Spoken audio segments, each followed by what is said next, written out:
All right, it is 1 o'clock. No. So I want to thank you for coming here. We're going to call the meeting back to order. I'm Terry Logan. I'm one of the Pine County Commissioners and the board chair this year. We're going to do introductions just to make sure that everybody knows each other. So do you want to go next? We'll run the table this way. Does that work? All right. Steve Holland, County Commissioner from this area.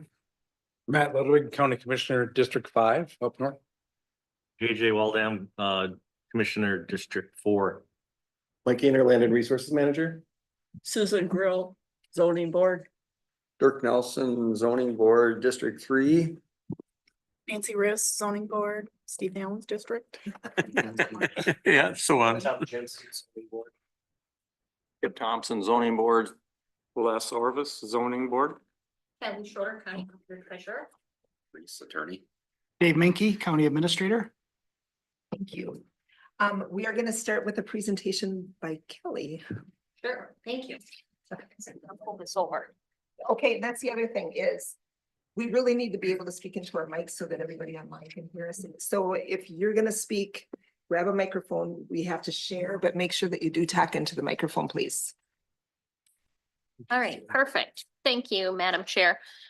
So before you today, I have a presentation. It's very similar. It's similar but different to the presentation that I gave to the zoning board last Thursday. So some of this you guys have seen, some of it you haven't seen, and it's new to the county commissioners. So we just wanted to start out with just an overview basis of zoning and what is zoning. So zoning is a legislative activity that's authorized in Minnesota statutes. Its purpose is to protect the health and welfare of the public, the health, safety, and welfare of the public. So as we talk about zoning, it's always good to think back to why are we authorized to even do this? Zoning regulations must also be reasonable and related to the comprehensive plan. So if you all remember back in 2016 to 2018 timeframe, we went through an update to the comprehensive plan.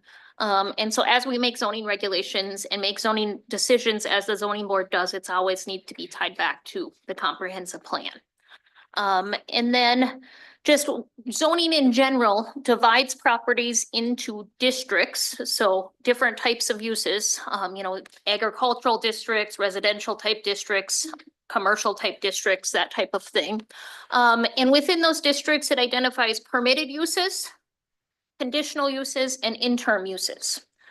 So sometimes it will say you can do this in this district, but you need a conditional use permit, which that means coming before the zoning board and having a public hearing testimony for, against, and then these folks deciding if it's a reasonable conditional use permit and then putting conditions on that permit, such as like hours of operation and those types of things. An interim use permit is exactly a conditional use permit, but it has an end date. The conditional use permit runs with the property, where the interim use permit has, whether it's at the transfer of the property, whether it's a certain amount of time. Each district has area standards, so like lot size standards typically, and has setbacks. Some have height limits, parking requirements, those types of things. So as we start to talk about what do we want this zoning for cannabis to look like, it's just important to think back to this slide, because whatever we do needs to tie back to these types of things. In Pine County, our zoning is different, I would say, than a lot of counties across the state. So we do shoreline zoning, and we do shoreline zoning in all townships except for the 3 that are listed there. Those 3 have approved DNR shoreline ordinances, and they take care of it themselves. We do it also in the cities of Denham and Carrick because they've opted into county zoning. But so that's the shoreline zoning, and shoreline zoning is a requirement of the state of Minnesota. So Pine County is required to have shoreline zoning. So that's an important thing to remember as we work through this is, what are we required to do? Because we've always kind of looked at, do we have to do this? Do we not have to do this? So shoreline zoning is one of those things that the state of Minnesota says you're doing it. And then we also, back in 2020, after a comprehensive plan, we adopted a county zoning ordinance. Our county zoning ordinance was very different than county zoning ordinances across the state, though, in that our county zoning ordinance allowed this opt-in idea. So rather than most counties, they have a county zoning ordinance and it just covers the entire county. And if a township wants to do it on their own, they can, if as long as their ordinance is as strict or more restrictive than the counties. But in Pine County, we have this opt-in model, and we have just those 4 townships that have opted into county zoning, and those 3 small cities that have opted into county zoning. And so at this point, it's not hugely taken, it hasn't really taken huge roots, but I think for those entities that we are operating in, I think it's been a relief for them to not have to worry about the zoning piece. It's also important to note that because our county zoning ordinance is an opt-in model, it allows some townships to just choose not to have any zoning. So we do have 4 townships in the county that don't have any zoning. So you can see them listed there. And so those, unless it's shoreland, there's no permits or anything needed for people to do things in those. So as we talk about cannabis zoning and what we want it to look like, that's something to keep in mind, is that we have 4 townships that have nothing outside of the shoreland right now. And stop me if you have questions. The cannabis regulatory process.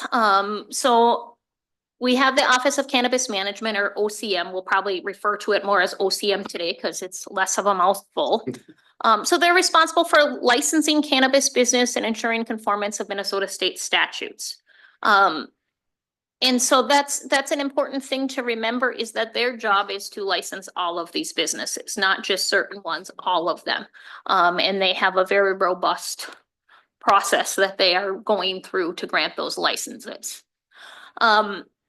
Us as local government, our responsibilities or things that we can do within the statutes says that we may require registration. If registration is required, we have to conduct compliance checks, which we have already done that a couple months ago. We adopted that registration ordinance, which really applies to those retail type businesses.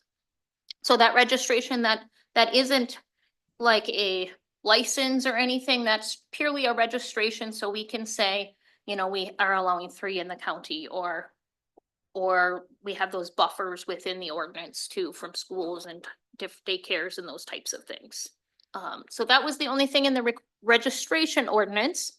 The second bullet point is why we're all here today, is that we may apply or adopt zoning ordinances with reasonable restrictions on time, place, and manner of operation. And such restrictions do not prohibit the establishment of operation of cannabis business. So it's important to remember that the things that it's telling us, the statute's saying, is we can't outright prohibit cannabis businesses.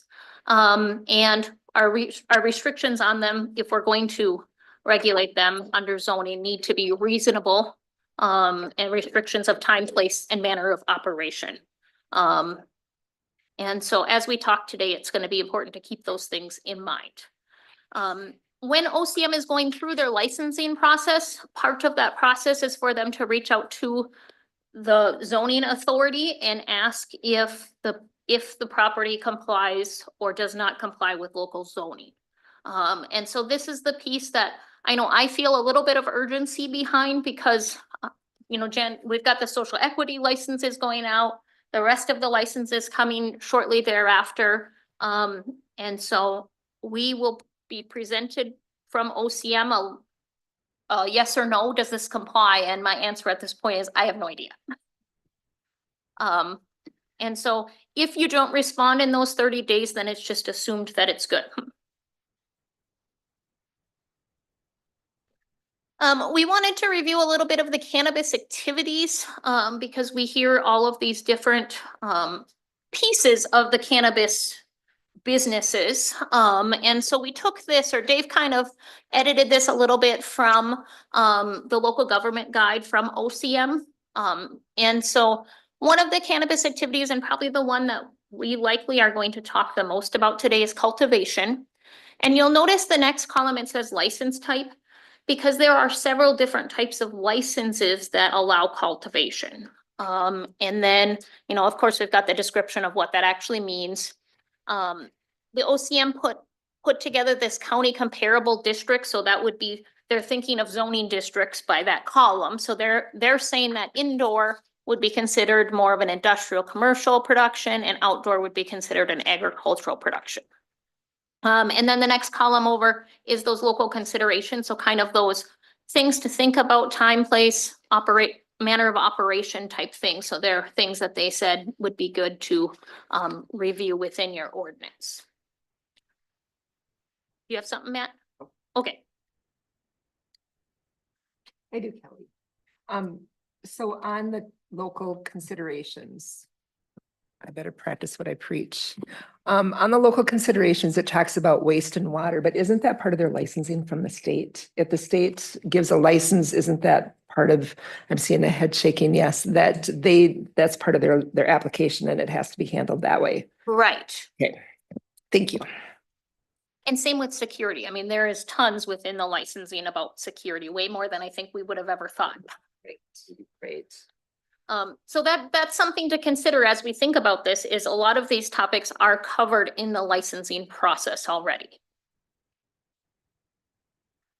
Cannabis manufacturing, processing, extraction. So again, you can see those list of license types that could have that type of activity going on. So when you see that, at first you just think, oh, the manufacturers, but then you have all these other types of businesses, licensed businesses that could also have manufacturing.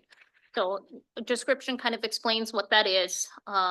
It notes that a county comparable district that at least the OCM was putting forward wasn't the industrial areas. And again, local considerations for those types of businesses. But these were just suggestions that OCM had put together for us to just think about. Wholesale. So again, wholesale is, has a whole bunch of different licenses that could apply for, could work in that wholesale activity type. And again, they're saying it more of an industrial type use and just local considerations, that transportation piece. Can I ask you one more question? quick? Yeah, Can we get a copy of your slides? yeah. Well, I think they're on the website already too. We can get a copy to anyone who wants it, but they are posted on the website. If you go to today's meeting date and click the More tab for October 1st, there'll be a copy of the slides. And one thing, The time. No, I knew you were taking it, but I wanted to say. no, he was taking pictures of you, Terry. Am I smiling? No. One thing to note with wholesale, that wholesale is one thing that our draft ordinance that our zoning board subcommittee put together does not address currently. And so it's just something to know as we work through whatever we are going to end up with. Is our draft right now does not have any consideration of wholesale. Cannabis retail, I feel the most comfortable in this space, maybe because we already have our business ordinance that really applies to retail. But again, there's several different types of licenses that would have that same activity, the retail activity. And it notes that county comparable districts are the retail district. You know, for us, that's more of a commercial district. And then other local considerations it notes is like the micro businesses, for example. They're an interesting thing because they're a combination of lots of them all in one, and same with like meso businesses. So our cannabis zoning decisions that hopefully we will make some headway on is what jurisdictions do we want to cover within zoning of cannabis businesses? So do we want to cover all of Pine County? Do we want to only cover townships that want us to cover them? Do we want to just continue with only those that have county zoning? How do we want to do that? The current draft is kind of an opt-in model, very similar to our county zoning ordinance that allows townships and cities to say, we want to fall under your ordinance, is the draft currently. We need to go back to those activities that we talked about on these slides and decide which of those activities would we be okay in what zones or what districts. So we've got agricultural districts, we've got residential districts, commercial districts. what of these activities do we want in what districts? And then what performance standards? So performance standards are those things that are within the ordinance that are just going to be kind of a template, boilerplate requirements of these businesses, whether that is like odor requirements or extra setbacks or whatever it might be. And so again, a lot of those things are already addressed. So that's kind of those local considerations. A lot of those things are addressed in the licensing process, but if we have something further we wanted to do, or if we want some of those things in our conditional use permits, we could, assuming it would be a conditional use, we could add those in right in the ordinance so that people know upfront, if you're going to operate, these are the things you need to do. So the first question we need to answer is what jurisdictions to cover. So traditionally in Pine County, our ordinances have been very minimal restrictions. And if a city or township wants to be more strict, then they've had their own ordinance in the past. And like when we adopted that county zoning ordinance, we had a couple townships that said, oh, we put a lot of work into this and we're really excited on opting in, but it's not strict enough for us. It's not what we were looking for. And so then they have their own zoning. And so that's just a historical fact of what Pine County has done in the past. There's very few places within our ordinances, even our state required ordinances, such as the shoreland ordinance and the septic ordinance, that were more strict than what the state requires. Our current draft, that you have in front of you today, it automatically covers those cities and townships that are in county zoning. And then, as I mentioned, it allows that opt-in feature for cities and townships that want Pine County to do their cannabis zoning. And in that conversation, I just bring up this sheet because this is the sheet that we use when someone calls us and says, what permit do I need for whatever this is? We have to go to this sheet, and sometimes if they're building a house, we have to tell them, well, you have to call the township for the house, but then you're gonna go through us for the septic permit, and make sure you call the state electrical inspector. And, we give them these whole lists of places to call based on this sheet. So should we do it the opt-in model, we are going to have to add another column to this sheet, which just adds a layer of complexity. I know we get calls from a lot of businesses that say, I don't want to call all these people. Like, can't I just get my permits from you? And no. And so some businesses, it's really a deterrent when we tell them, well, here's the people you have to call for your permits. And then make sure you do, call us too and get all of this done. Because there's so many different layers of the permitting. So that's something to keep in mind as we talk about what jurisdictions do we want to cover.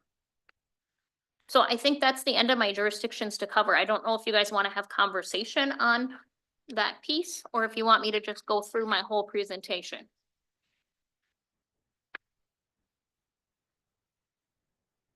I'd kind of like to hear the whole presentation. Okay. Yeah. I can keep going then. So what districts or what zones? So again, remember, we've got within ordinances, it separates land on a map and says, this is the agricultural area, or this is the residential area, or this is the commercial area. So in our current draft right now, it says that indoor cultivation can only occur in districts that allow only commercial/industrial type uses. What's that draft on? Our ordinance? Right, so that's this one, yep, It's this one, Matt. yeah. But I didn't see that.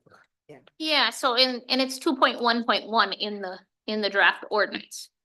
So I think the language there is important to note. It says only commercial and industrial type districts.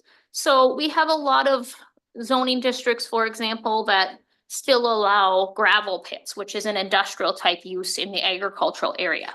So and the thought was that we want to steer them, just because there's industrial type use in the residential or agricultural area doesn't mean that that's where a cannabis business should go.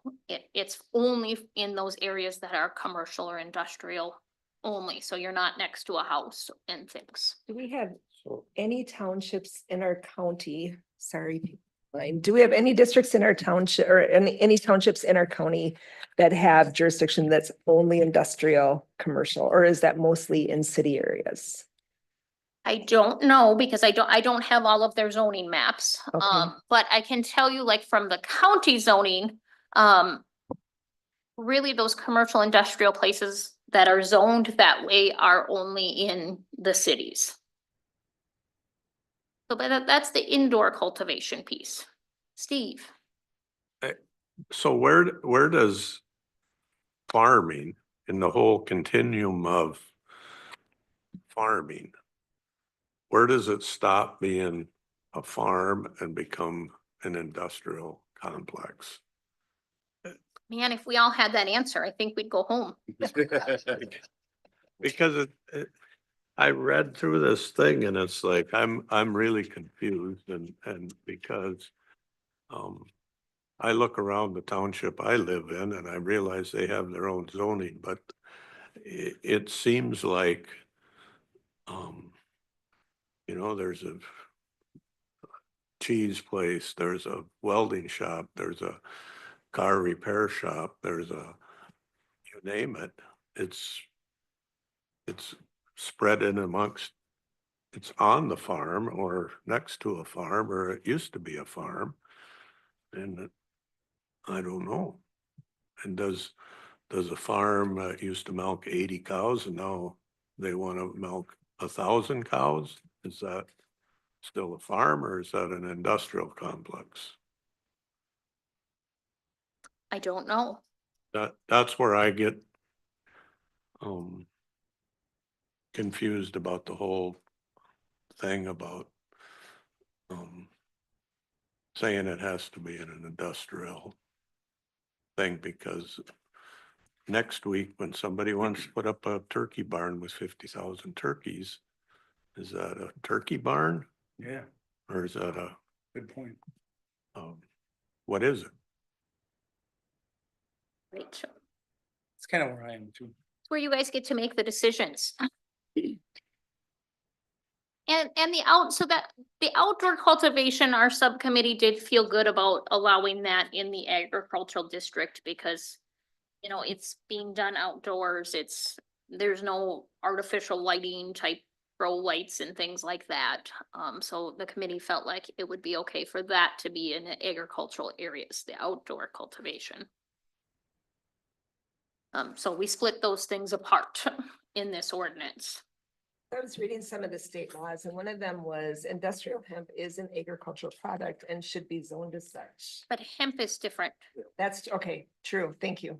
Thank you. Cannabis manufacturer, so again, we are only allowing that in districts that are only commercial industrial type uses. And so that's very similar to that indoor cultivation. It's going to steer it to those, those industrial park type areas. And cannabis retail, it's in those districts that allow only commercial type uses. So, I mean, I think I use downtown Pine City as my example of, that's a downtown that's owned for businesses. And so that would be where those things would go to. So again, that's what's in the current draft, but it's just a draft. So if there's something that wants to change or with all of it to change, we can change it. And then comes the performance standards. And so I note that where they are in the ordinance, the draft ordinance, they started in 2.2.1. But we've got items A through J, which are performance standards that the subcommittee came up with that they would like to be just a requirement of the permit from the outset. So there's odor standards. One requirement that they had wanted was connected to municipal water and sewer, and I have a little star by that because Reese has concerns on if that's a reasonable restriction. And so that's why there's a star by that one is, the subcommittee had asked for that, but I know Reese wasn't super comfortable with that, but yeah, it's a draft. Notes that vents to the outdoors need to be on the rooftops, just try to direct all of that up rather than over to houses. the lights have to be shielded during dark time hours, security lights. It notes about wastewater. It requires some water reclamation. It requires for the indoor cultivations, it requires a performance bond. So there was a concern that, these properties would be built up. They'd have all of this infrastructure built, all these chemicals left behind, and then it shuts down. And then we end up dealing with the mess afterwards, and it could be very costly afterwards. So right now in the ordinance, it's a $250,000 performance bond. I heard from the zoning board last week that they thought that was way too low. But it was a number to throw in there.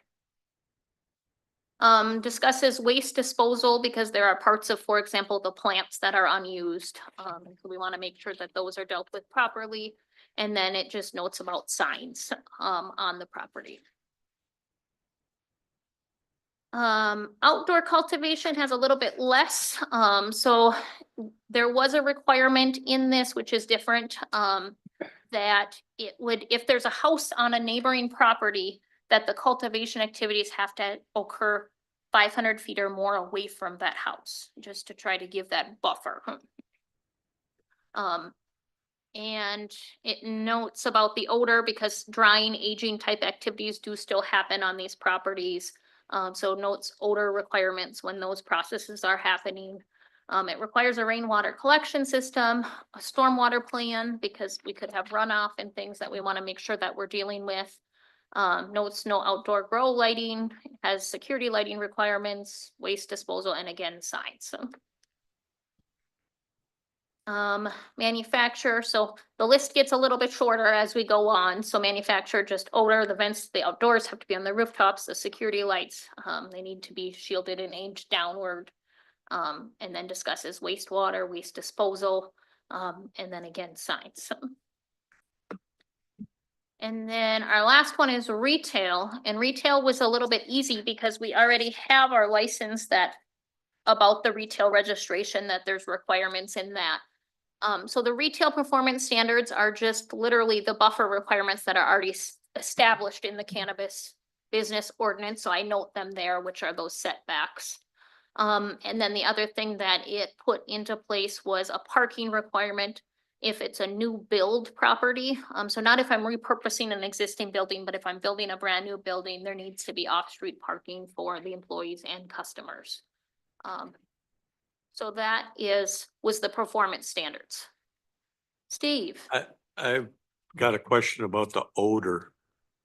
I didn't see, what's the standard for odor? Is it my nose, your nose? Well, and that was a discussion we had of, do we have odor meters? What do we have here? So the language the committee had come up with was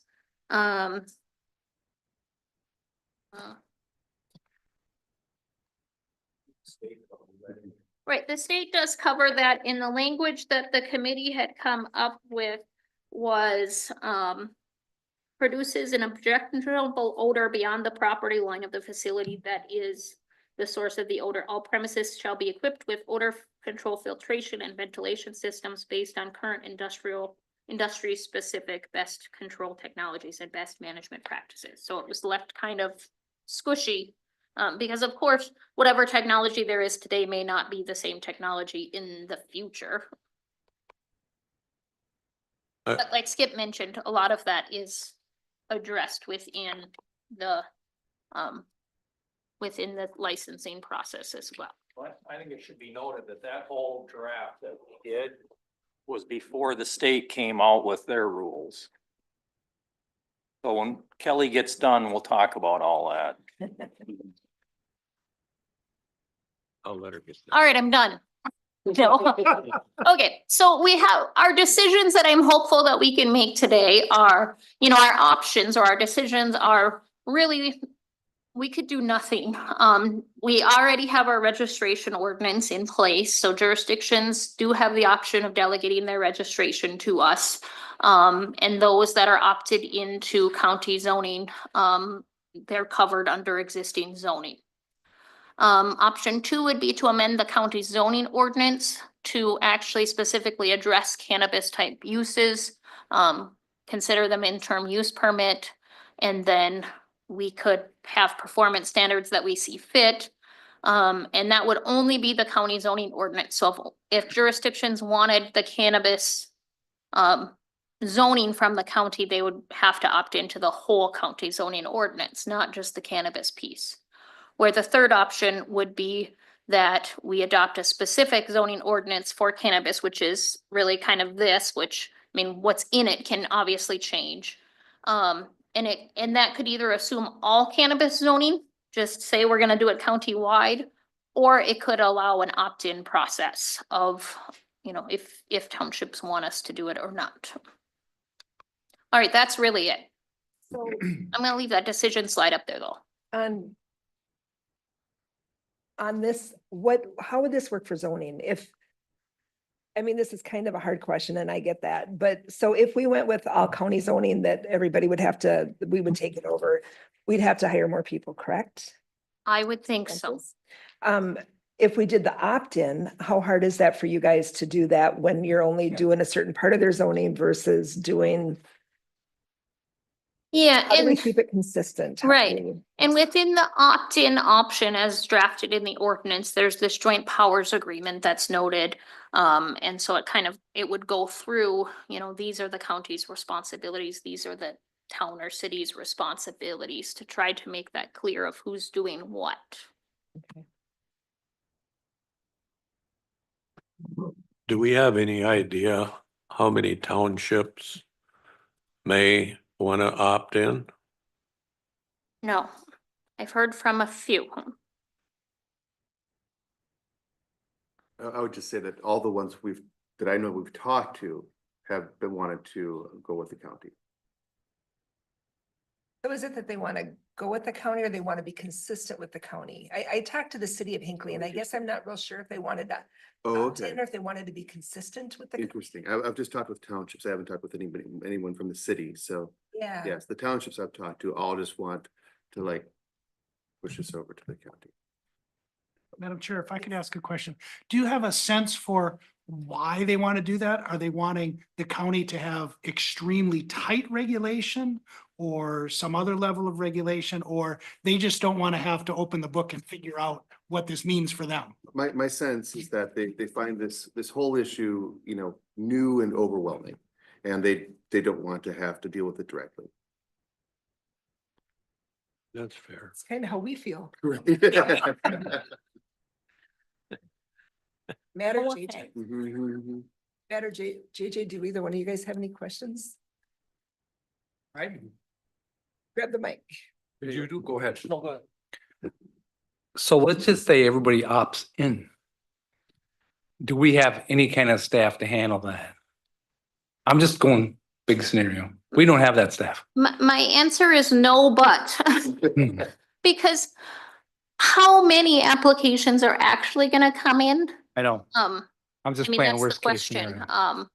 And so it'd be hard to know, but, I mean, it's kind of a scary thing in my world, because do I have the staff to do it? I don't think so, but yet maybe it's only gonna be the two applications that come in and then we're done. Yeah, and the other thing I think about is, like Steve was touching on, we should, if we're zoning, we should just be zoning buildings and size and whatever, that, just like we do with everything else, water, whatever the impact. What goes in there, I don't know if that's our call, as long as it's legal. Do you know what I'm Well, saying? we do Because s- we don't like something, Right, we It's not do a zone reason- uses though. You know, that's one of the foundations of zoning, is saying what type of use can go where. yeah, right. And just on the amount of work required is Just trying to make restock. gonna be driven by what the ordinance requires. So if the ordinance has virtually no requirements, then it's easier than if everything requires an interim use permit with multiple pages of review, right? So when you're thinking in terms of workload, what you put into the ordinance is gonna drive that. I think, Matt, if I understood your question right, if we basically say, if you have a building, we don't care what, if you're growing flowers in there, It has to be a potatoes legal or crop, yeah. a legal crop. Yeah, you know, it'd be pretty easy for somebody to say, yeah, they've got a building, they're growing something in it. Yeah, but I think you still have to comply with runoff, water, that kind of, the stuff we always deal with. Right. That's what zoning is. Right. What I'm really commenting is, some people believe in marijuana, some people don't like marijuana, it's like anything else. I don't know if you do zoning for moral or social issues like that. Zoning is for building impact on land and then the other thing is our comp plan. Our comp plan says we want Yes. to have business growth, Mhm. employment growth, and this and that. So we don't want to contradict. That's where I was gonna So, go. so, you know, let's say if I was a guy coming to build this, I would say, hey, your comp plan says you want a business. And the farmer down the road just built a pole shed that's way bigger than this, and this impact like this, and the water's running off the roof. All I'm gonna build is something this big. I'm just playing devil's advocate. That's, we should be just zoning a building and impact. That's the job of zoning to me. Not anything else. Yeah, for Steve Holland, Commissioner Holland, what he had said, the EPA currently does not regulate odors. So they've been working with Vancouver, well, California. And they even, just what I've researched, they've tied it into the sales, production, manufacturing, cultivation in Canada. I see what, you know, Matt's saying with the buildings and what they do in a building is, I guess, in essence, your own business up to a point. Yeah. Okay, but there's things just like on water usage, you know, you are limited to what you use water for in that building. And currently, we do have laws on the books. It's 10,000 gallons a day, 1 million gallons a year. The research I've seen, one plant can take 5.5 gallons a day. So there's a math we'd have to work around. And also what's interesting in this, the area where Mr. Valvoda has brought up, the Mount Simon Aquifer prohibits the use of well water for anything but human consumption. And the definition of indoor growing doesn't fit into that from everything that's been researched. You can't use that water for the production of that. Just, I guess, other simple things, what you can hold in possession. I mean, you can have 2 pounds in a residence, but then I guess my question would be, when you're over that 2 pounds, it's clearly not a residence anymore. How do you transport it? Because you can only have 2 ounces in public. I know a little bit about transporting, I guess, other things on the highways.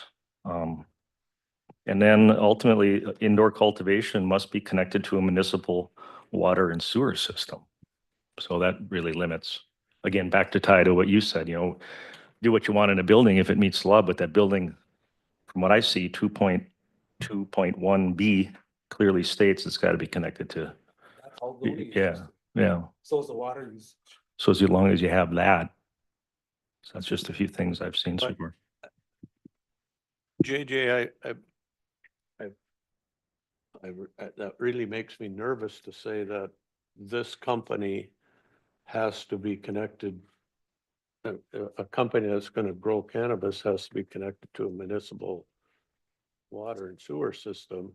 That's what's, I guess that's what's in here though. I just read it earlier. That's what they have in the draft. I realize that, but that's what makes me nervous Yeah. because I don't think that fits under the reasonableness of the law, because if I'm producing hogs, and I got 5,000 hogs in a confinement building, I don't have to have that connected to You have to have a pond or something. but I don't have to have it connected to a municipal water system. And if we start going down that road, agriculture as we know it will be absolutely gone. I want to say, some of the research that I've done too is that you really can't grow marijuana with the city water because there's chloride and other chemicals in there. And that's not, it doesn't produce a crop. And so then we're being so restricted that we're stopping the crops from actually being able to produce the way that they're intended to, which would open us up for litigation. And that's not where we want to go is, you know, we need to do it the way that the state's setting it up to where we can't be so regulatory that we're going to stop businesses from coming here.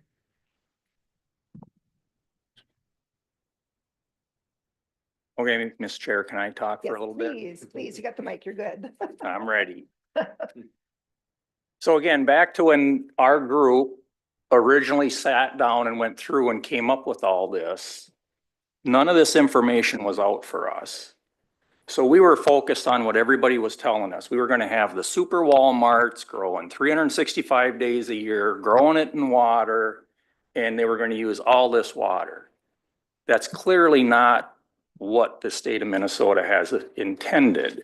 Now, I have not found it in the law anywhere, but everybody keeps throwing out 30,000 square feet is the max license you can get. I'm not going to be the first one to say that's true. That's what everybody's saying, but I have not read that anywhere. So let's just assume that they're correct and it's 30,000 square feet. The way the state defines a building indoor or outdoor, I think Pine County needs to change that. I would like to see us zone a permanent structure that is insulated.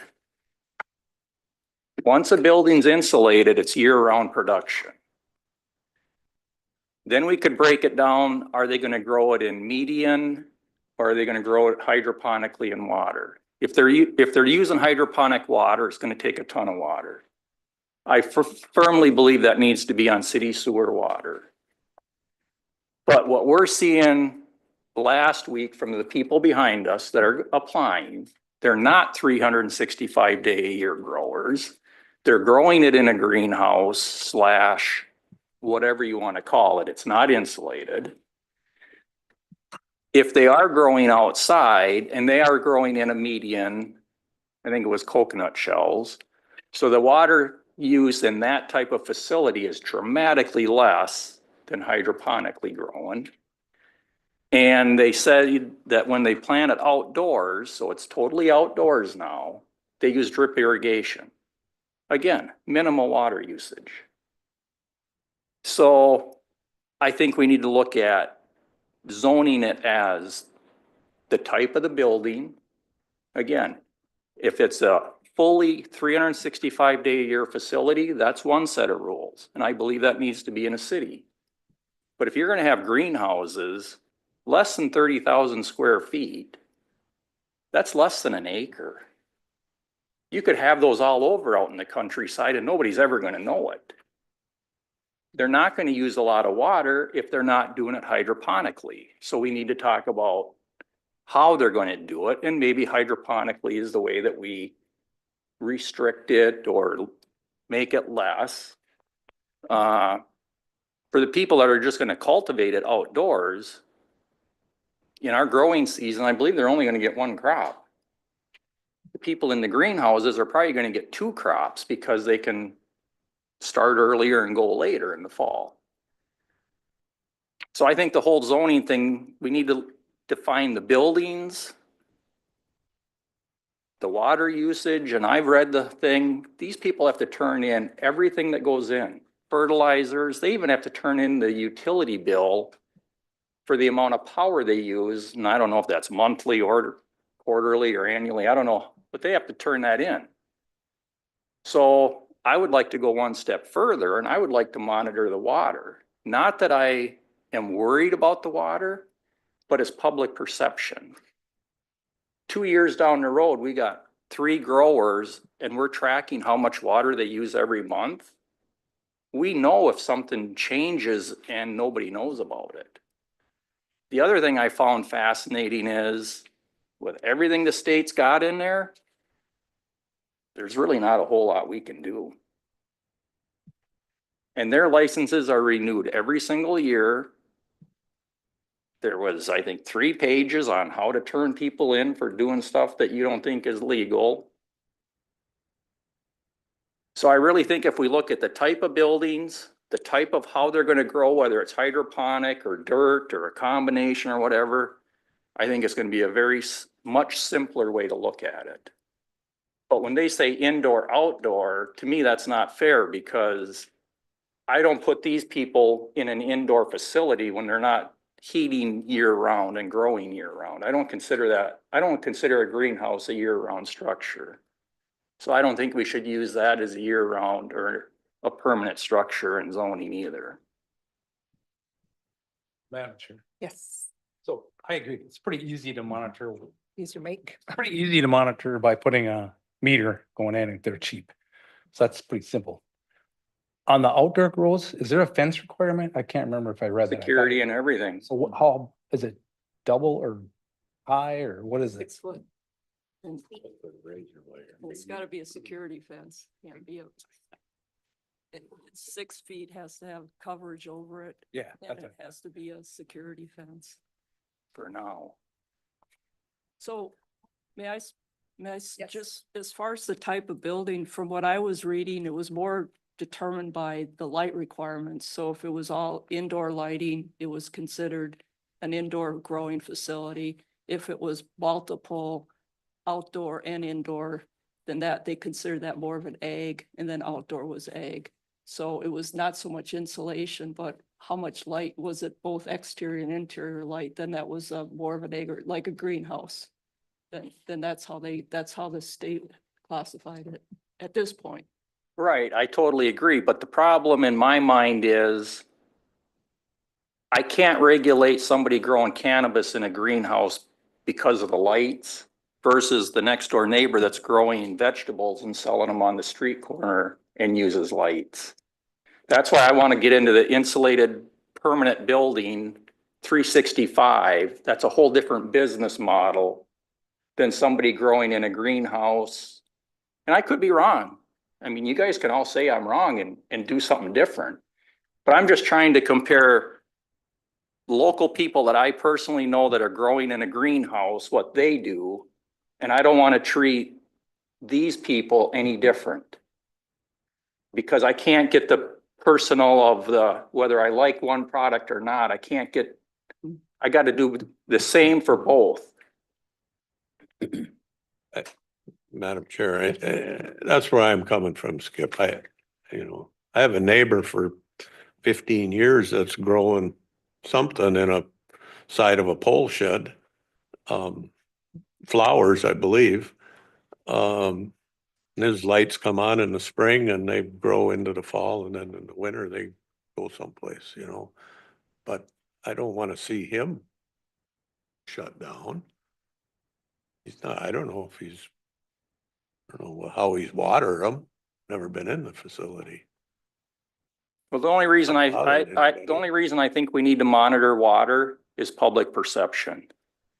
And if these growers are already required by law to tell the state how much electric they use, a simple water meter that we can follow, it's not that we're going to be the water meter bandits. It's just so we have a track record. And if somebody starts making a complaint, we've got a record of saying, well, this is normal or this is excessive.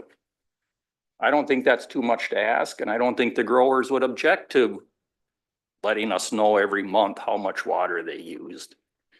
Or quarterly or something. Well, something. Yeah, something simple. Go ahead, JJ. Yeah, and in past practice, there has been a few cases, and Skip, maybe you remember them, when there has been more than, it was presumed somebody was dewatering, moving more than 10,000 gallons a day, or the million gallons a year, in dewatering for city projects and dewatering for digging ponds and such. That triggered the SWCD and BWSR to get involved. And I guess I don't see any of their input on any of this either, but I see exactly your point there, Skip.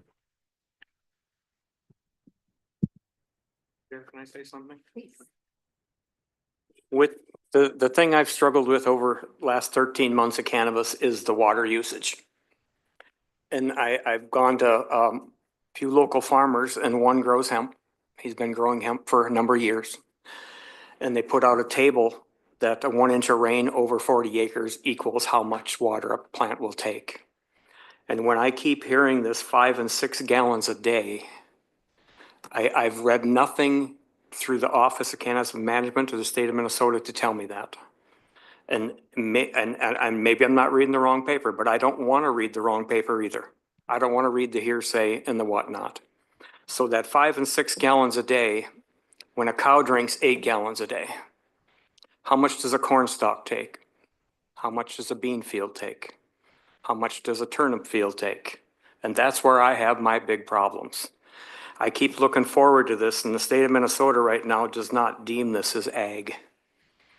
And I've read nothing to say that it is or it isn't or it could be and it might be. In February next year, it's probably going to change.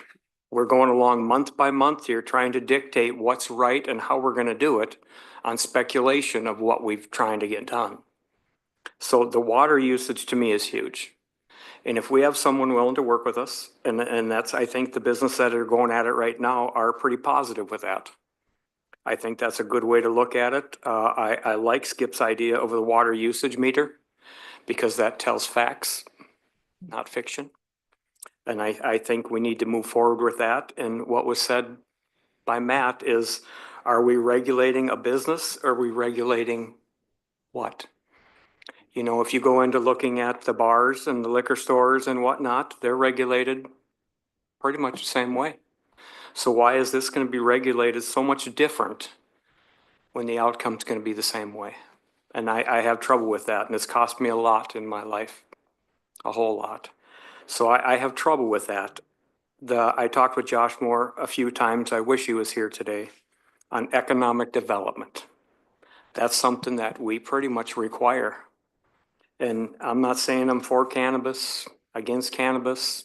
I'm not saying I'm for drinking, not drinking, nothing like that. But the business is the business. And that's, I think, what we have to look at. Anything else, I think, is an oversight. You know, and this reasonable restrictions, I've read hundreds and hundreds of pages on reasonable restrictions. And you don't want to get into an opinion. You want to get into facts. And that's the way I see it. You know, I've wished everybody that's going out to grow good luck because it's a business, and this is no different than, I just lost the word, bringing back alcohol. It's no different, prohibition. It's no different. It's the same thing starting over. The uncertainties are out there. We all know it. But if we're not looking at two sides, we're not looking at it right. I talked with the Martins, pretty sincere on this, and I apologize to them because they have the right to do what they want to. And we can't dictate that by a business that just because we don't like it. You know, I've been reading cannabis so long, I should be a user. So, thank you. Yes. I don't want to beat the water thing, to death, but I don't have to think very long ago when the potato thing happened up in the counties, north and west of us. The wells went dry all around there because the farms got so big. I don't think we're gonna get to that extreme, but it's the point that I want to make. So I think it's reasonable as far as our, if we're gonna comply with statute, to just meter water. Because it's so cheap. A meter is not expensive. It's a reasonable thing to put on a line coming out of the well. Just to the house or whatever, or the building. So. Well, I called one of my neighbors, if they live within 5 miles of your house, when you live up here, they're a neighbor, right? Am I right? So I called one of my neighbors who's been growing hemp for a few years and said, why? And her answers were pretty cool. I did not know that it's better for your soil than any of the other crops that you can put in the ground. It refurbishes your soil. And I did not know that it clarifies your air more than a forest, which to me was kind of, I had no clue. But I also really didn't have a clue that I have 2 hemp growers in my district because you don't know about them. They're very quiet. They're very, they're probably in more rural areas, I'll say that. But I didn't know that they were there. I would have never known if somebody hadn't told me. So it isn't, so you had brought that up too, that you had talked to somebody. It's interesting because I think we'd get into the stigma that this is horrible and I wouldn't want it next to my house and all of that. But at the same time, we do need the businesses and we do want people to flourish and we do want, so yeah, I agree. I think doing the water, I don't know if monthly is too much to ask, maybe quarterly to turn in your monthly reports. Quarterly for the person who's going to. Exactly. I was thinking of our staff. Yeah, I think that that's a lot. But even if they gave us their monthly reports on a quarterly basis, we would have that where we could show, but I think that that's important because water is a big issue. We are afraid that our wells are going to go dry. That is a sincere fear. But yeah, So does Roger Nelson have to have a water meter on his feedlot? I don't know. He's got 1,000 head of cattle on feed every day of the year. I'm pretty sure Roger Nelson can tell you how much manure he pumps I- every year. Have you seen his manure management plan? It's I a 3-ring binder about know that thick. Roger quite well. I mean, he's done his research, but I don't It's know. inspected just like everybody else. Is it, we don't ask that of a farmer, but we're asking it of somebody else with a business. I think that's what he's getting at. Yeah. Yeah, it was not a personal comment, but it was, if we're not gonna ask me how much water I use for my cattle, am I gonna ask? Well, my answer to that would be, these are brand new businesses just starting today. Everybody else is probably grandfathered in. And I guess if the county wants to start asking everybody to check their water, I guess we can go down that road. You're getting a You know. big down here. For that. All I looked at, folks, was 111 pages of what the state requires. The only thing they didn't require was how much water they were using. And so I thought, okay, that's a simple thing to get the public to settle down about how much water we're gonna use. Cause I don't think they're gonna use anywhere near the water I that don't people are either. talking about. Go ahead, Nancy. I was just gonna comment on Skip's, about the water usage and being grandfathered in most farms. Today, that 50,000 turkey barn that's gonna go up, water is definitely going to be in their permitting. Yeah.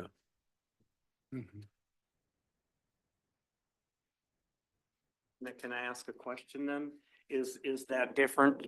Because would that still be slated with ag versus industrial? That's what we talked about earlier. You know, you bring in 50,000 turkeys. Is it ag? Or is 30,000 square foot building of cannabis ag? And that's that line that I've been fighting for so long because there's no clear definition. Reese won't tell me. Clear as mud. Yeah, clear as mud. Thank you. One other thing I'd like to point out that was a big question for me was this 30,000 square feet, and everybody hears about the big marijuana companies in other states coming in and buying up everything. It's right in the rules that it's only one license per individual or entity and they cannot be combined. So I mean, that keeps it on the small mom and pop local level. It's not allowing the big corporate marijuana companies to come in and put huge facilities up yet. And this is all subject to change, but as of now, you know, people are worried about the big outfits. They're not worried about an acre. I truly believe most people don't care about an acre when you get out in rural Pine County.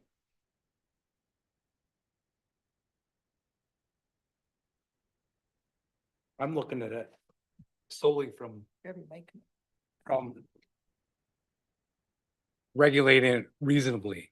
Like the state says, you can do reasonable regulations. That's all I'm looking at. Yep. I'm on that boat.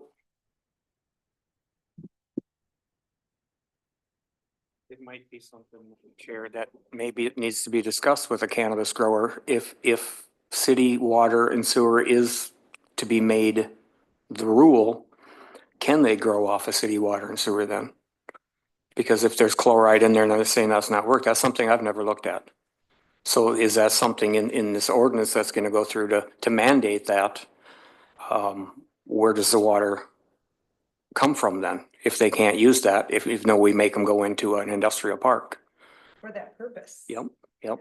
So, thank you. I think that's unreasonable.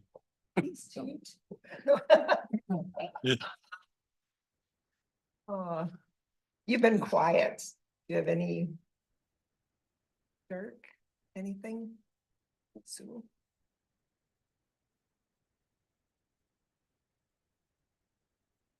I really appreciate the Okay. fact that you had stated that this was all done prior to the law coming out, because that does make a huge difference, and just acknowledging that.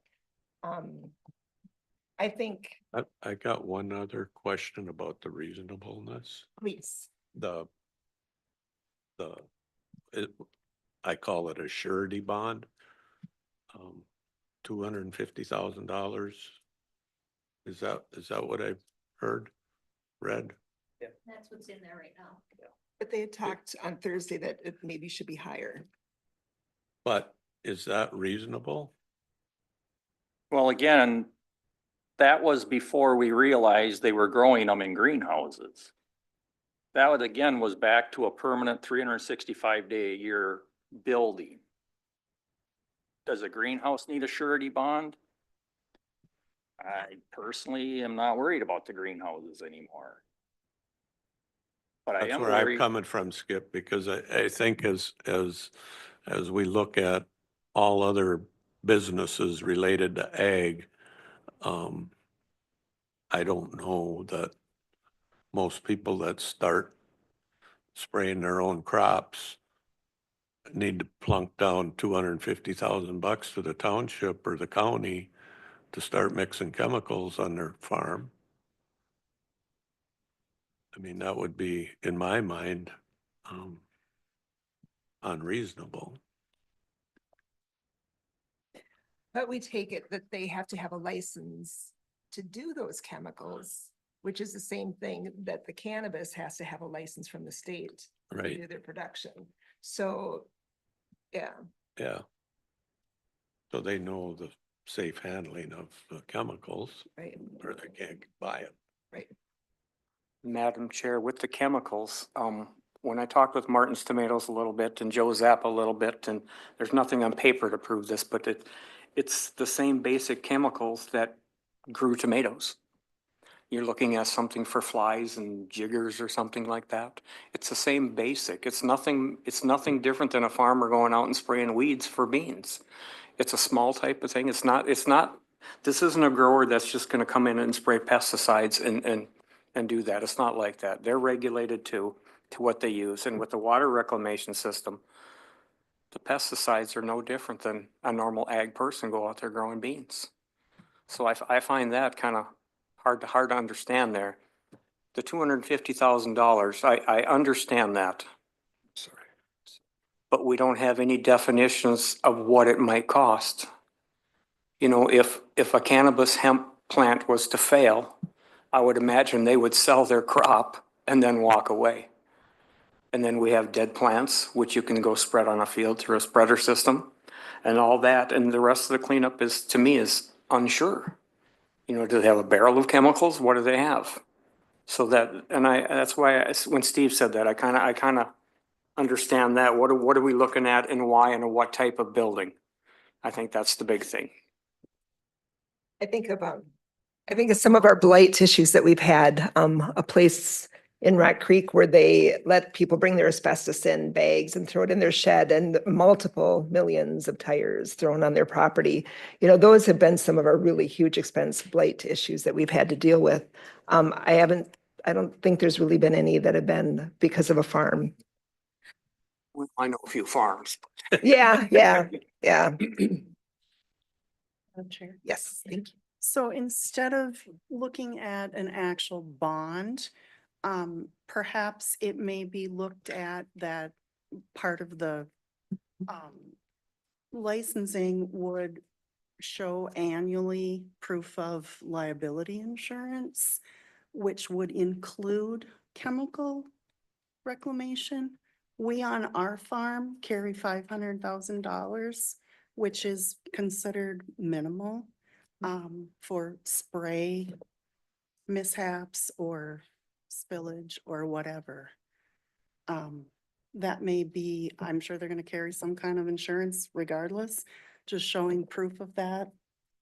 annually might be an idea. Good idea, Nancy.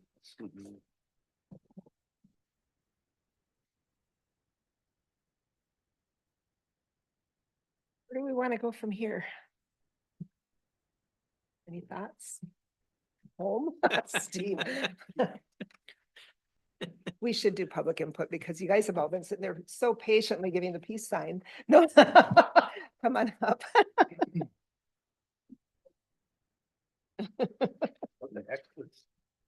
Oh, yeah, let's do, can you 3 or 5? People need to be out of here by 3:30. So Aisle break? 5 minutes? let's start with 5, yeah. Oh, I think you said final break, 5 minutes. I'm like, go. Dang. Sorry. No problem. Well, good afternoon, Madam Chair and the board, members of the board. My name is Trent Cannonberg. I am a co-founder and CEO of 19 Pines, formerly Lil Cannies. And I'm here today as a small business, small Minnesota-based farmer seeking your support as we move forward with the development of our local cannabis regulations. I'd like to share a bit of my personal story and explain why this issue is so important, not only for me, but for our community. Earlier this year, I was diagnosed with a rare form of cancer. It makes it incredibly difficult for me to maintain my weight. I lose my appetite. I feel nauseous. Prescription medications haven't worked. But cannabis has. It has literally saved my life by stimulating my appetite and allowing me to maintain a healthy weight, all without relying on pharmaceuticals. It's given me hope and it's given me a quality of life I didn't think would be possible with my diagnosis. Now I want to try to help provide the same type of relief for other members within our community. Farming is in my blood. For the past 15 years, I have managed over 1,000 acres of farmland, working closely with multiple different operators to promote good stewardship and ensure our land was sustainably farmed. Unfortunately, just prior to my diagnosis, my family made the really gut-wrenching decision to sell all the farmland. But farming is what I know and I love, and it's what I continue to do. Starting a small cannabis farm is my way to carry on my family's farming legacy while contributing to the community's health and wellness.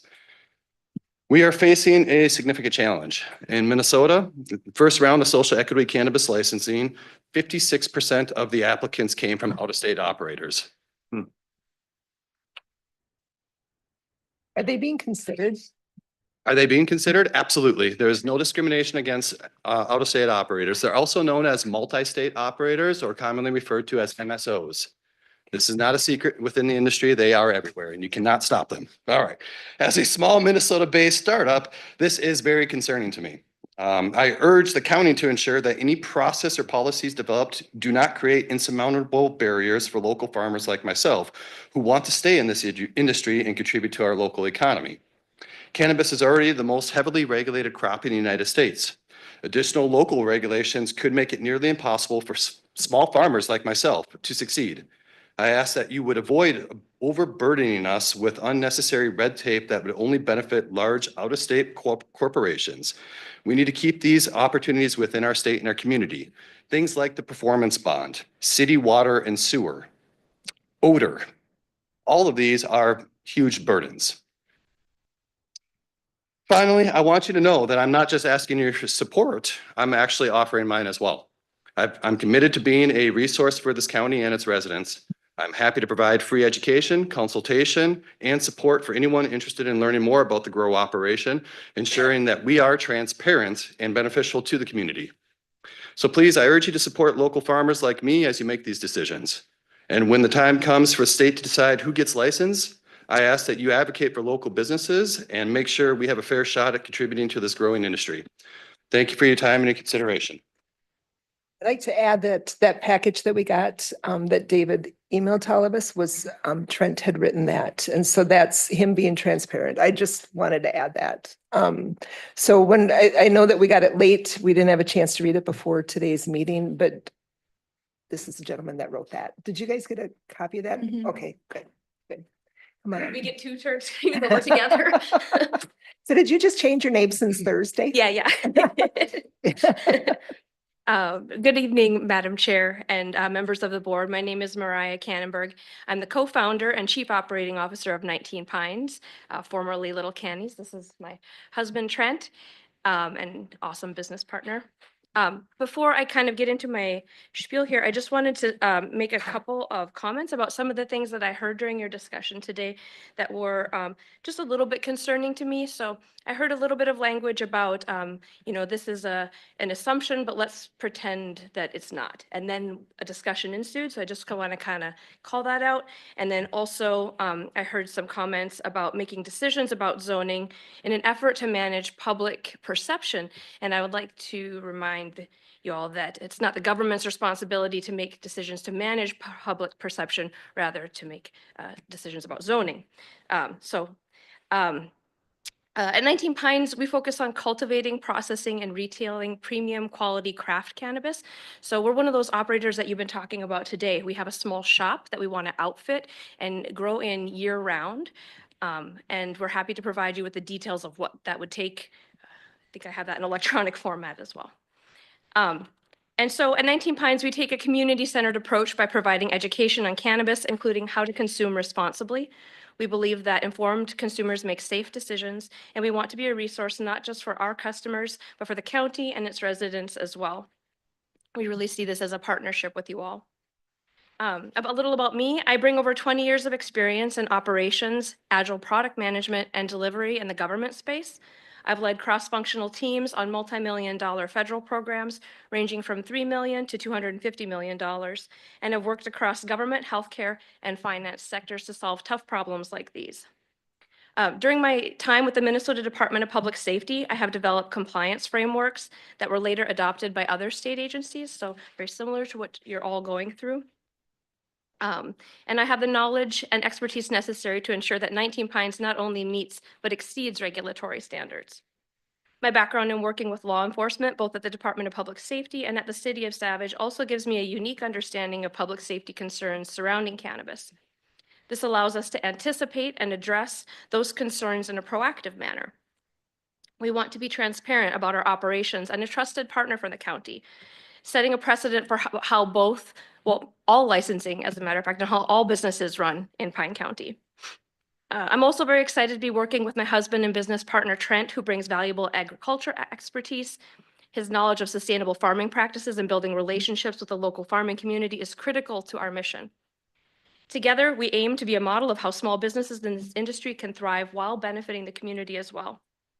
Today, we brought a guidebook with us that Madam Chair has referenced as well for you all. And then at the previous Pine County Board, Zoning Board meeting, we also provided the package that we submitted to the state, and I'd be happy to provide that to you as well. It outlines all of the rules and guidelines that we have to follow to get licensed at the state. So finally, we're just asking for your support also at a state level when it comes time for licensing, when you get that phone call for us. We want to help shape the future of the industry in a way that benefits local communities and small businesses. And we would appreciate your advocacy in ensuring that we, as a Minnesota-based business, have a fair shot at these opportunities. So thank you for your time and consideration today. We look forward to working with you and being a trusted partner in safe and responsible cannabis industry for Pine County.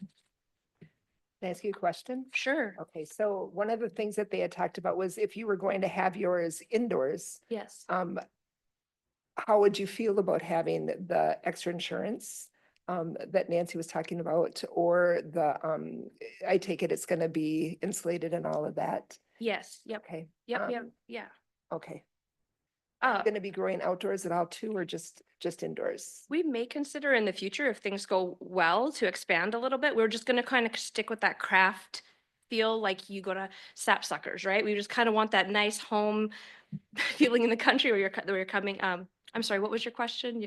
I don't remember. No, I get caught in the dream of what I'm trying to do. No, I get what you're saying. So it was, how would you feel about if we required that insurance? So just. That seems reasonable to me. Yeah. The bond would seem it seems overwhelming. You are going to be insured anyways, correctly? Yes, So, yeah, exactly. Yeah. Yeah, and the water use thing, I mean, having a meter would be fine, but I think I'd like you to research a little bit more if you are concerned about water, about what really goes, how much water really goes into there, and I heard some numbers that didn't seem quite right, but we wouldn't be opposed to having a meter.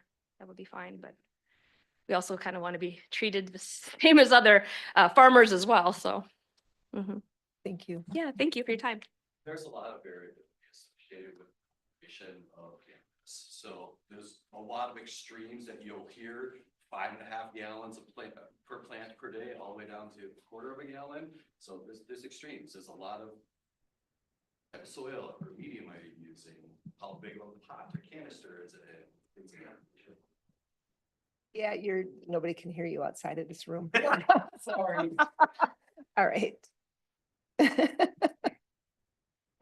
Good afternoon, everybody. My name is Joe Zapp. I'm the CEO of Herba. We're the referenced business that's in the process of acquiring the Martins facility, the greenhouse facility. Let me just say that it was incredibly attractive as a facility because it's been growing tomatoes for 28 years in the exact same fashion that we plan to grow cannabis. So when we talk about things like grandfathered in and not having concerns about local zoning, that was one of the reasons why it was so attractive. They're using the water there. They have lights that go into the evening hours. Those are all things we plan on doing. Now we're going to have more efficient lights. We're going to use LEDs versus what they currently have, which also have less ambient light. So we're actually improving the facility.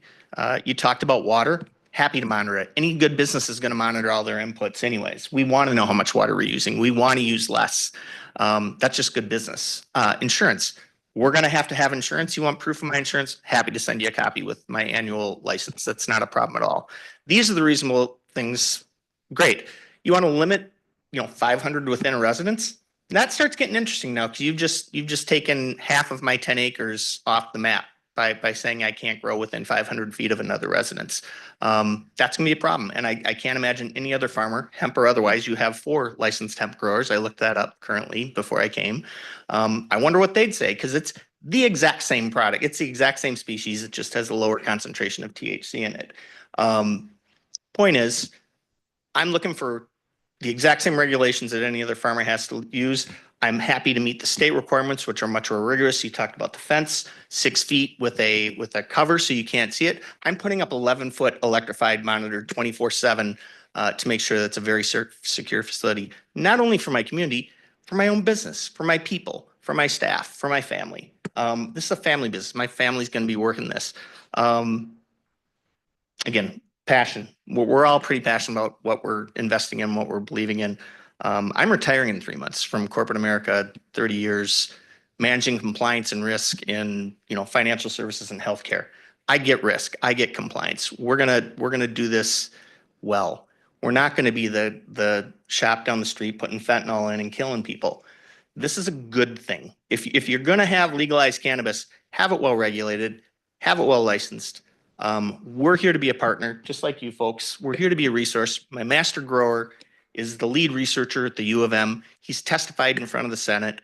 The Office of Cannabis Management is now calling him as they review applications to see if they're meeting certain requirements on things like managing their fertigation or their hydration plans, which all have to be in place. You mentioned the fact that we're using drip irrigation. We will use less water than what is currently being used at probably any other farm in the county. That would be my bet. But so we're happy to report on that. That's not a problem at all. Thank you for the time. We're happy to be a resource, and I appreciate you guys looking at this as thoughtfully as you are. Thank you.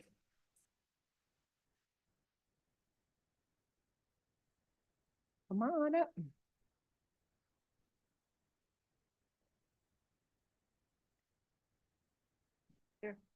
Um, first of all, I want to say, I think what you guys did with the draft. Do you want to share who you are? Oh, Denise Weiss, Royalton Township. I think what you guys did with the draft is really good. I think that it looks at today and into the future. These businesses will open, they will close, they will be sold and transfer hands. And so what we need for rules needs to accommodate the changing atmosphere. I think that things will also change as rules come out and regulations change. I think a couple of the things that I thought were kind of highlighted, the Martin's Place is being sold as a hydroponic indoor 365-day-a-year facility. That's what they used for the tomatoes. So I think when it comes to that, If they choose that they want it to be open 365 days a year, they could. So those are things that you do have to look at. The building is capable of doing that. The lights will be stronger. They're also, from my understanding, talking to some of the growers, is they're probably going to be more of a pink tone. And there is things such as blackout curtains, and that's being in Canada, they're doing that with a lot of the lettuce fields too, is putting blackout curtains because the intense light can be very much a nuisance to neighbors. I think the location is going to be important on this because we don't want school buses to go past these locations and odor be a problem. That is, I think, on the county associations, there's a couple of pamphlets that came out that physically stated some of these issues that other states have had and the ordinances in which California, Colorado have put in place, because this is new. This is something that we have to look at outside our local community and what others have done. This product is still federally illegal. Minnesota decriminalized it. It's federally illegal. And so I think that has to be really, this isn't like pigs, it isn't like turkeys, where it's a legal product, you can cross state lines with it. This is still federally illegal. And we are not in prohibition where the federal government deregulated, deregulated it. This is still federally illegal. And the community, per our comprehensive plan, says you will protect residents from drugs. And this is still technically a drug on the Schedule I narcotics list. That is why if you have too much of it, you can be prosecuted and you can have sentences per judges. So I think how you guys have wrote this up and the different aspects that you've taken, I think number one, the security and the protection of its citizens, young and old, needs to be first and foremost over letting a product in that has not been approved by the federal government.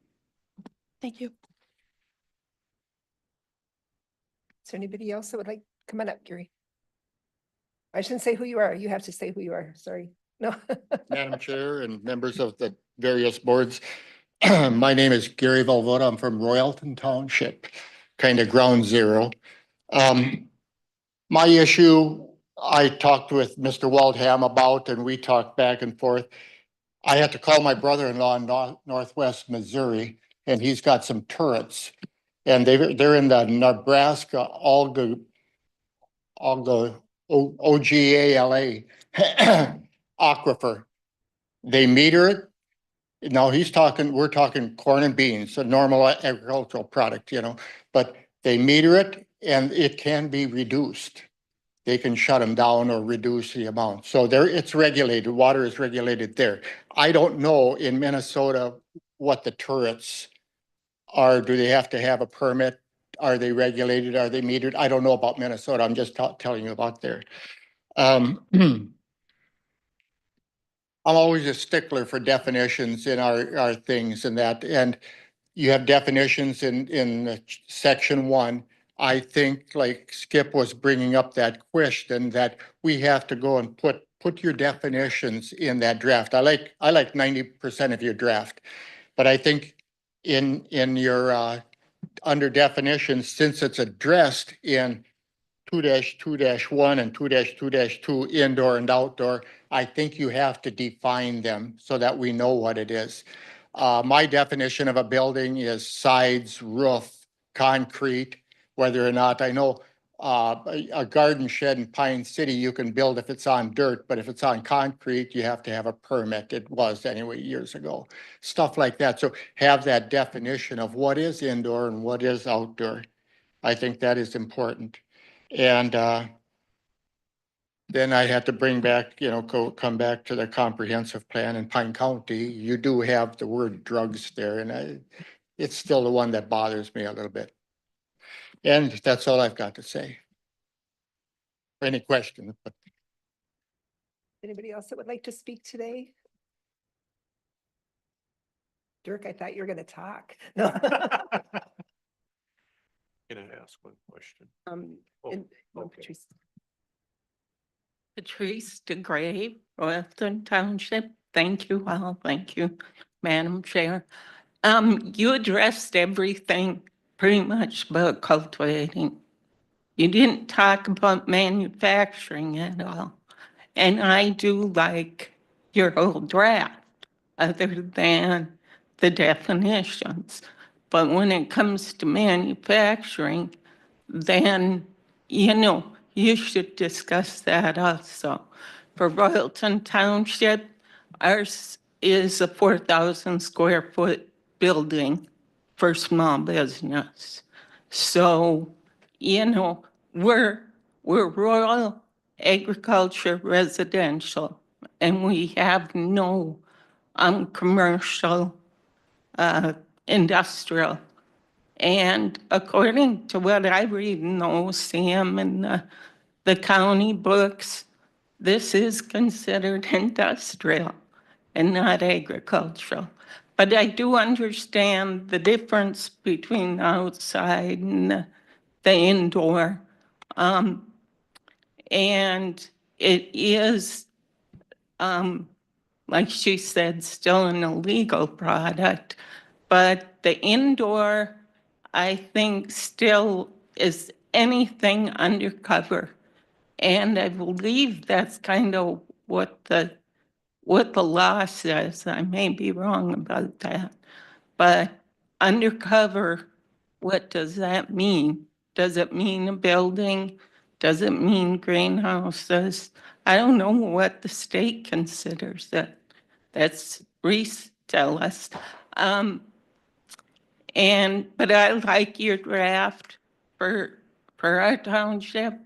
And I understand the townships can opt in and opt out. And, so whether we opt in, I don't know. If we don't, then I'm not sure what'll happen. Few houses will be sold, including ours. I just want to mention that you both have mentioned that this is federally illegal. Unfortunately, it's not in the state of Minnesota for you. For other people, it's fortunately.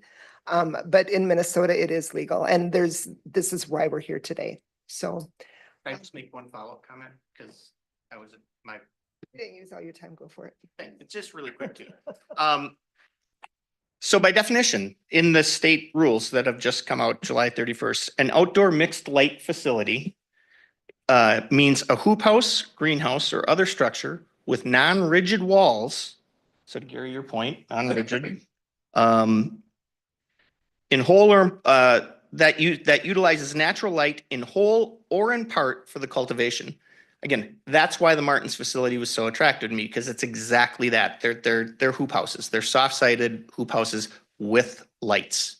Again, the lighting is at the exact center of my 45-acre property, so not a whole lot of impact on neighbors. They'll see a glow, sure, but it's not shining into their light windows or bothering their presence. So just want to make sure we covered off that. As for year-round grow, Tom hasn't grown year-round. I don't think, maybe 2 out of the 28 years I think he's tried to grow year-round, and it's just not efficient to heat. We expect we're going to hopefully try and get 10 months growing. So March to October or November really would really, December and January are going to be off the table pretty much. As I mentioned last week, I'm going to be like every other farmer and go down to Florida for a month and hang out, keep it warm. Point is, think of the Martins facility. We want to use it the exact same way it's been being used. And again, that feels reasonable to me. If we go beyond that, yeah, come talk. Let's make sure we work together. Thank you. Thanks. Steve. I don't know if anybody can, I'm hooked on the odor thing. And some of you that remember when they had the alfalfa plant in Graston, is that what it smells like? Are we talking that kind of odor? Are we talking more odor than that? Does anybody know? I remember those days, 1970, and it's, Yeah. because they were cooking it or. Yeah. Oh, yeah, Gary, you need to go to the mic. I'm sorry. Thank you, Dave. But I heard, not personal experience, I heard this when it's growing, it's got kind of a skunky smell. I don't know that for a fact. I don't either. No. I don't know what kind of odor we're talking about. If Yep, it's, yep.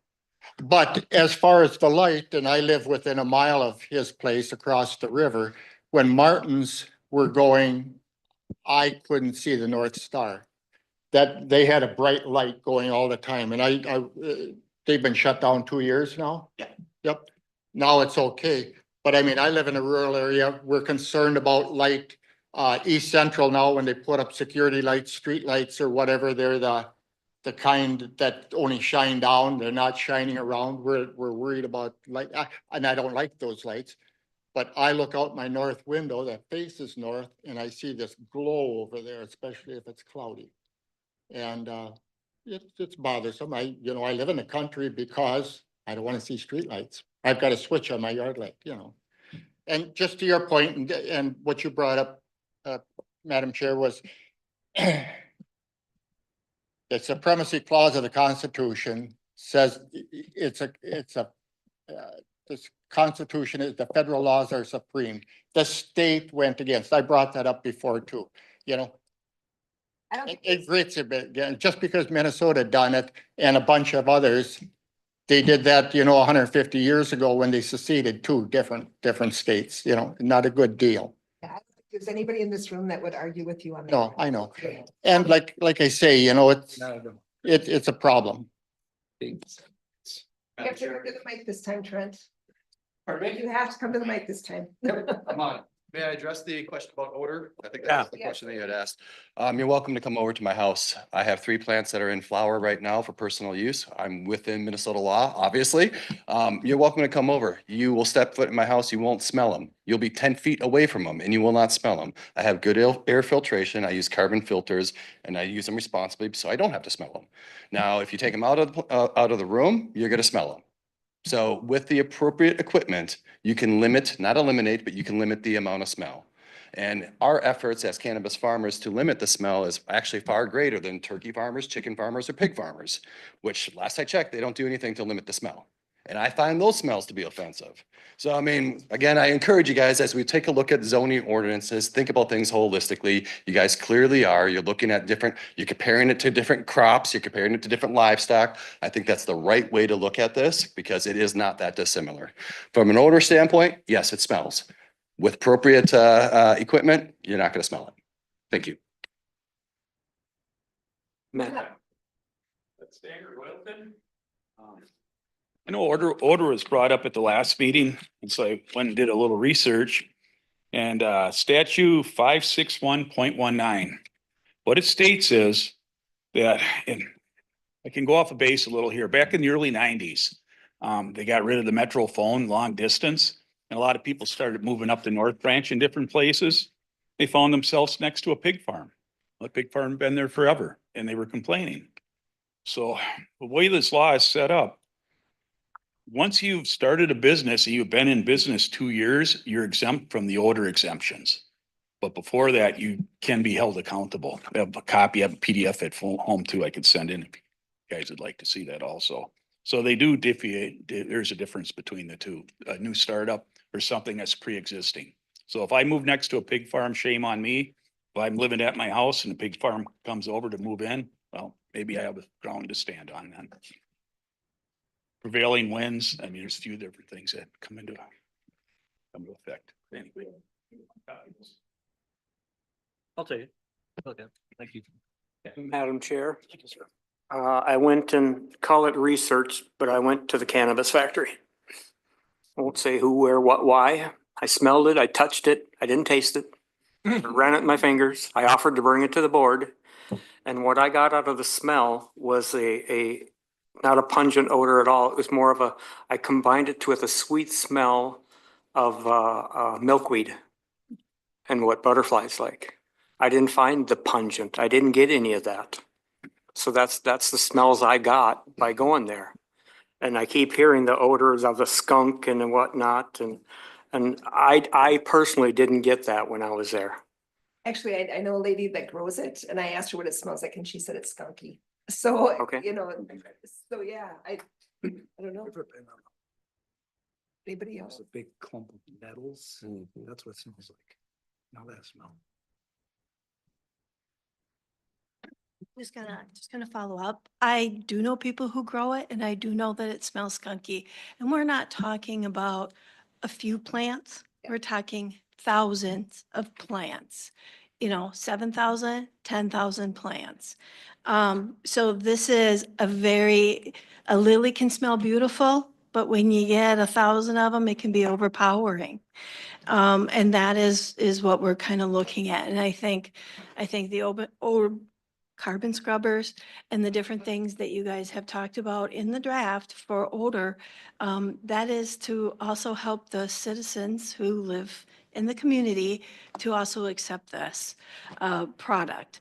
And so like I said, I think the draft is good. I think you guys worked really hard on it. There is laws on water and regardless, we don't want to find ourselves out of water. That would be devastating in all areas. Light is another big thing that, they do make curtains for these kinds of greenhouses and covers. And they are required in other states. I think between now and the future, that would be really good for those that want to have more soft-sided facilities so that this helps limit nuisances and problems with the community. And yeah, like I said, odor changes depending on everybody's nose, their sensitivity. Hemp is about a 1% THC level.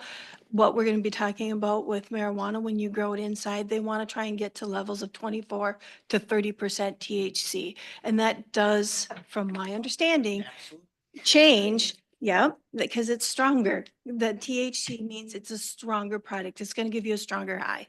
And my understanding is the higher the THC, it most often is a stronger smell. So those are things, well, So that's what I was guess what told. This is So, maybe not very kind, but what I got out of that was, if you grow a lot of lilies, it's gonna be overwhelming. So I think that takes us to what Steve had said is, are we gonna start looking at everything that everybody wants to plant or grow and say that you need to have, that's kind of where we're at.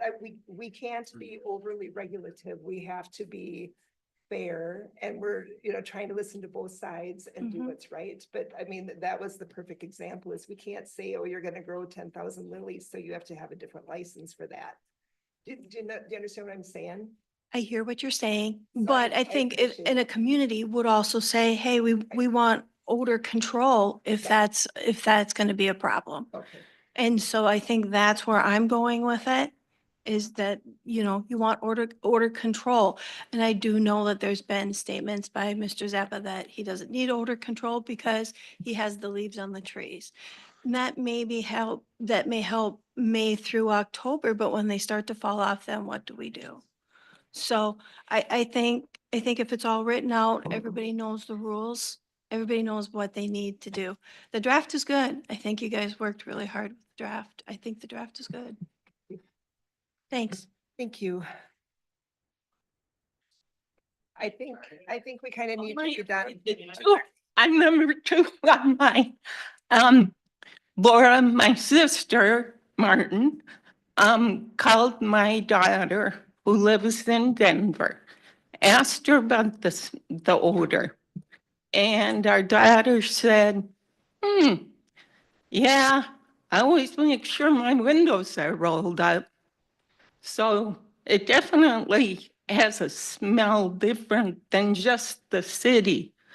And we still need to get back to manufacturing because I think if you stick with that part of it, we'll live with it. I think that you're kind of right on that, and we'll talk about that in just a bit, but I think we probably need to include everything so that we can kind of do it once and not for every aspect of this. We've done the retail. Yeah, the one thing that I guess I would like clarity on is the meso businesses and the micro businesses, which we have a proposed micro business. So they include all sorts of kind of different types of activities, right? To your retail, your manufacturing, your cultivation. I can't figure out what box to put you in.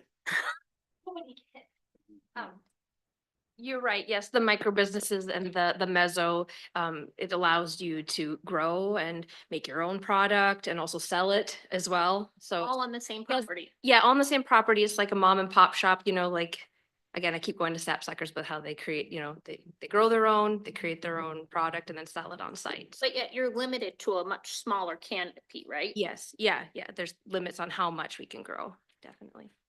Okay, thanks. I don't have a box to put you in yet.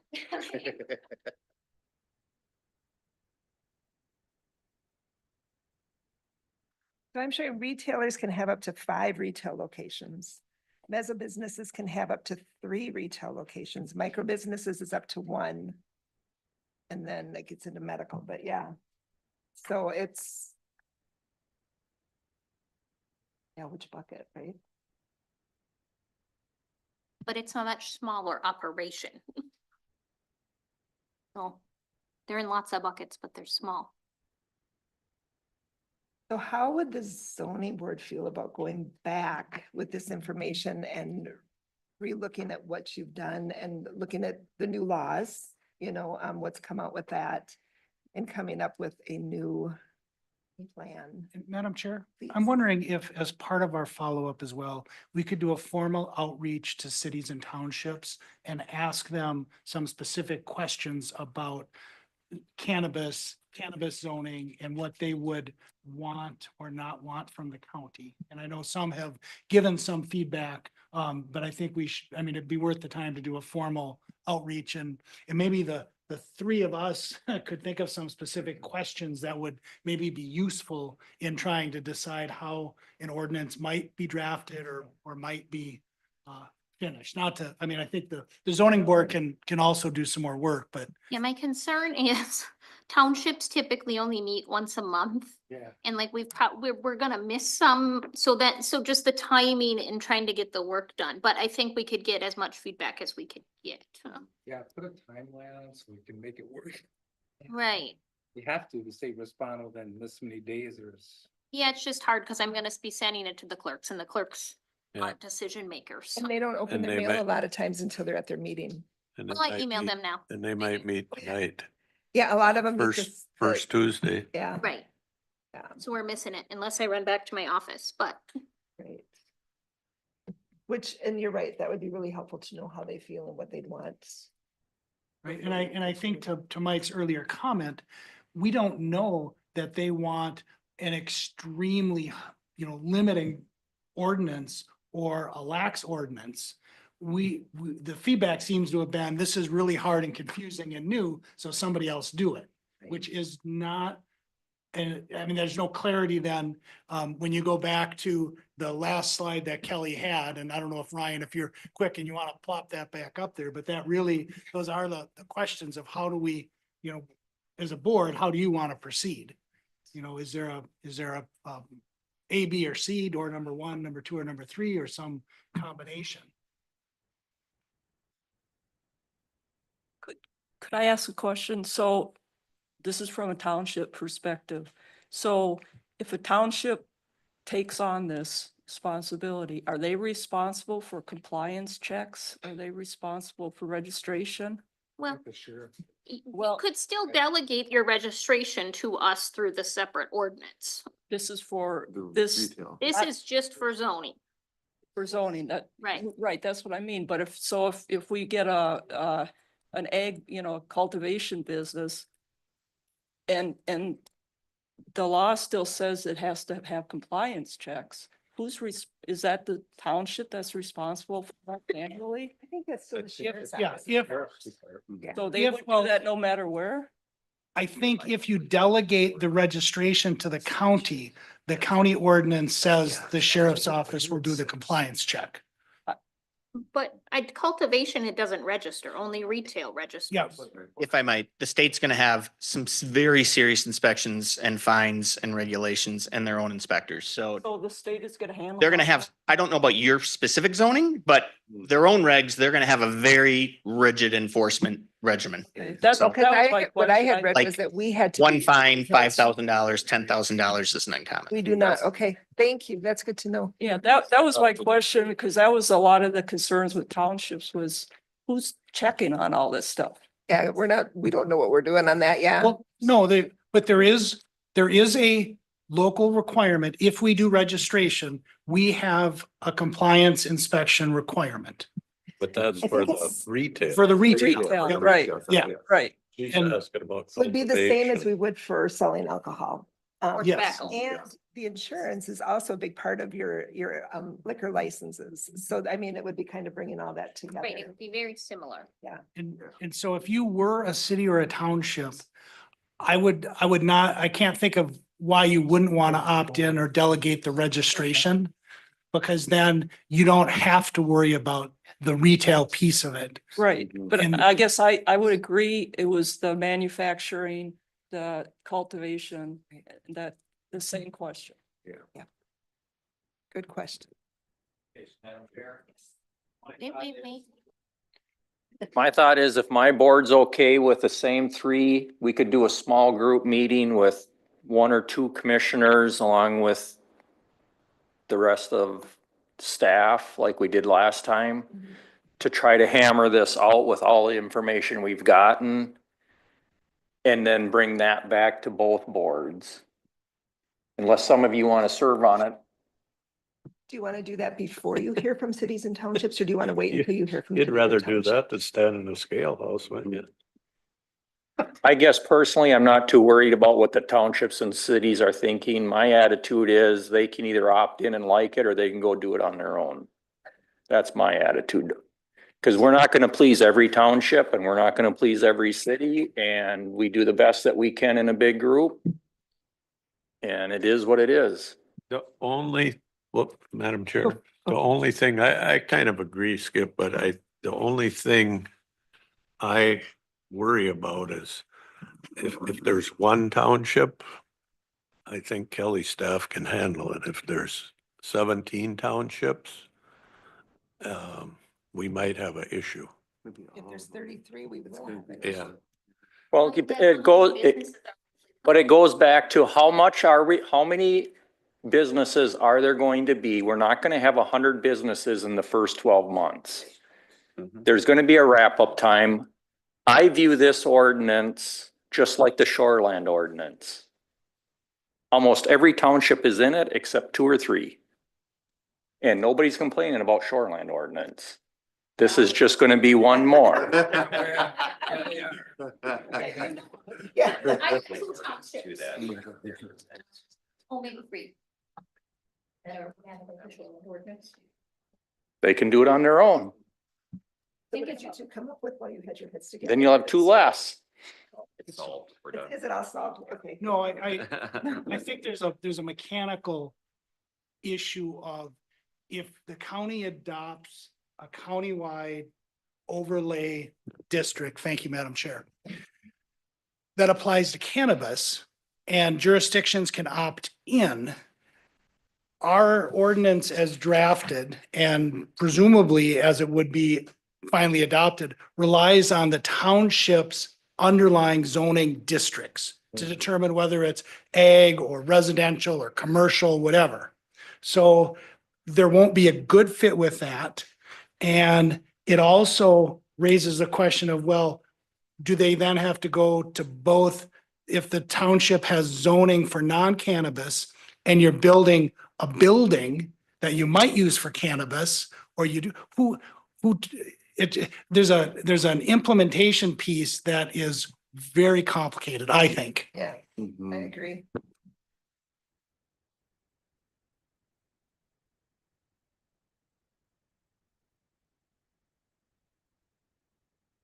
There you go. The county can do the whole thing and then the township can take Pine County out and put their township name in and they'll have it done.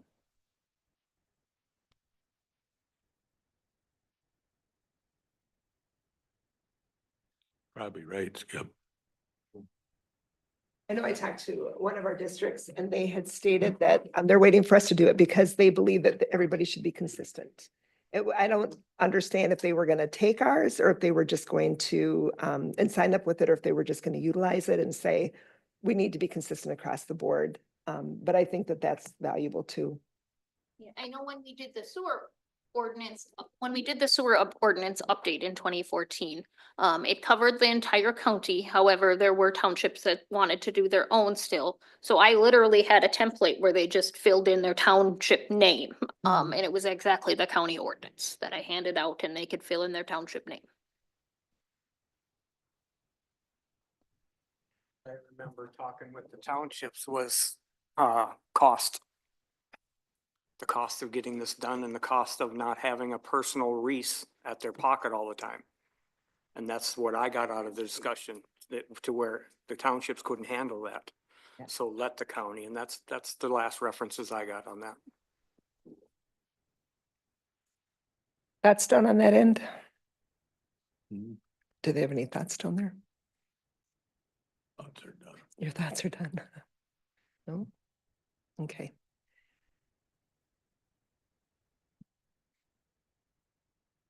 Let the committee do their work and we'll see where they come. when do we need to have a deadline for everything to land? Like, what's our drop dead date? October 1st. Yeah. Well, we have an ordinance, but the problem is assisting townships, right? You, Or however you want to look at it, but. there is no drop dead date, right? You can adopt or amend your zoning. Well, I know. Whatever you want. get that. If you want something effective January 1st, you probably have to have a public hearing to amend the ordinance or adopt the ordinance on the first meeting in December at the latest. Mm-hmm.